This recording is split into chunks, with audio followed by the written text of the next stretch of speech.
Les tableaux proposés dans les rapports de Project 2013 vous aideront à illustrer vos propos. Vous pourrez ainsi afficher toutes les tâches de votre projet et même vous pourrez filtrer par la suite ces résultats. Vous verrez dans cette formation comment insérer un tableau ou encore comment modifier un tableau si vous avez utilisé un rapport prédéfini par Project. Pour insérer mon tableau, il me suffit de sélectionner l'onglet Création du ruban, puis je sélectionne dans la zone Insertion, Tableau. Un clic sur Tableau et automatiquement un tableau est ajouté. Il s'agit par défaut de la première tâche de votre projet. Vous avez ensuite des éléments et des champs tels que début, fin et le pourcentage achevé de la tâche.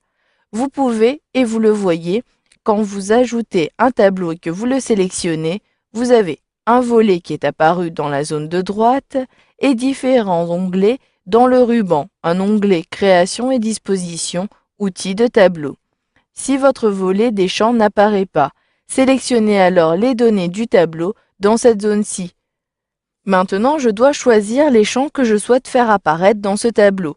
Vous avez la possibilité d'afficher des champs qui sont dédiés aux tâches ou plutôt des champs qui sont dédiés aux ressources. Pour cela, dans le volet toujours des listes de champs, sélectionnez soit tâches ou soit ressources juste en dessous du titre principal.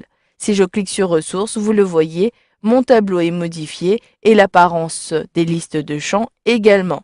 Si je souhaite revenir sur des données plutôt liées aux tâches, je clique ici sur tâches.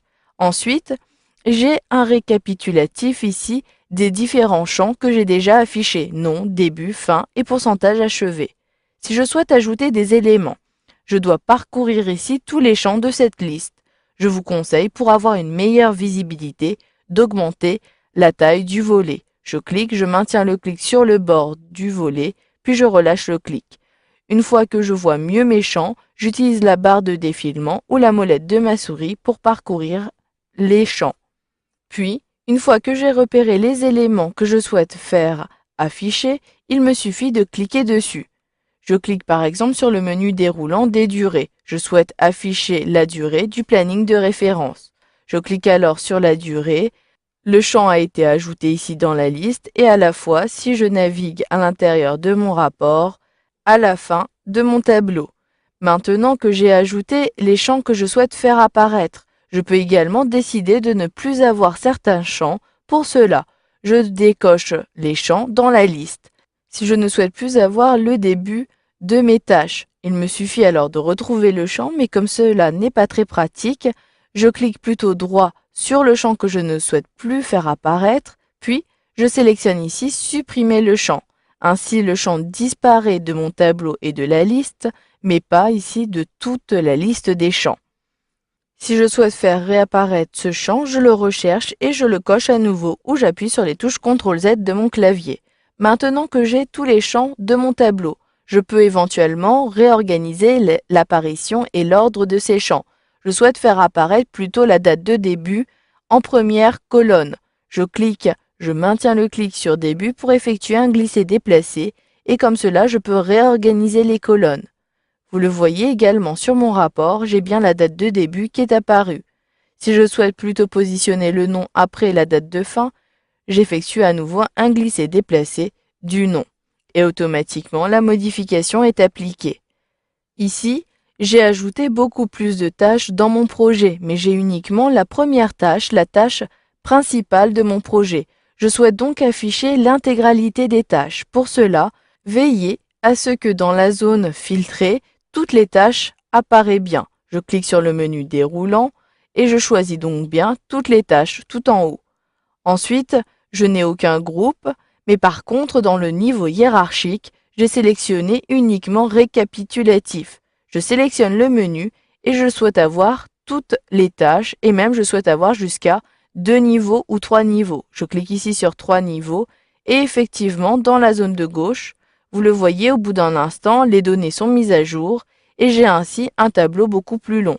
Je clique à nouveau sur le tableau pour faire apparaître le volet des listes de champs. Vous pouvez à nouveau décider de filtrer les éléments, toujours depuis le menu des filtres, et si je souhaite plutôt avoir uniquement les jalons, je clique ici sur jalons et j'ai uniquement les jalons qui apparaissent dans la zone du tableau. Vous souhaitez peut-être appliquer un tri au tableau. Il en va de même, sélectionnez le menu qui est dédié au tri, puis sélectionnez le champ et le critère de tri. Je souhaite avoir un tri par nom. Je clique alors sur nom et automatiquement, j'ai une réorganisation des données du tableau. Maintenant que mon tableau est terminé, je peux cliquer sur la croix située en haut à droite pour fermer la liste des champs. Je pourrais à tout moment le sélectionner pour faire apparaître le volet des champs ou encore sélectionner l'onglet Création pour faire apparaître les données de votre tableau. Si vous ne souhaitez plus avoir votre tableau, vous pouvez le supprimer en cliquant droit sur le tableau en question, puis en sélectionnant Supprimer le tableau. Si vous n'arrivez pas à voir cette fonctionnalité dans le menu contextuel, sélectionnez alors l'onglet Disposition du tableau, puis cliquez alors sur Supprimer le tableau. Vous le voyez, vous pouvez insérer ou modifier des tableaux dans vos rapports très simplement à l'aide des outils proposés par Project 2013.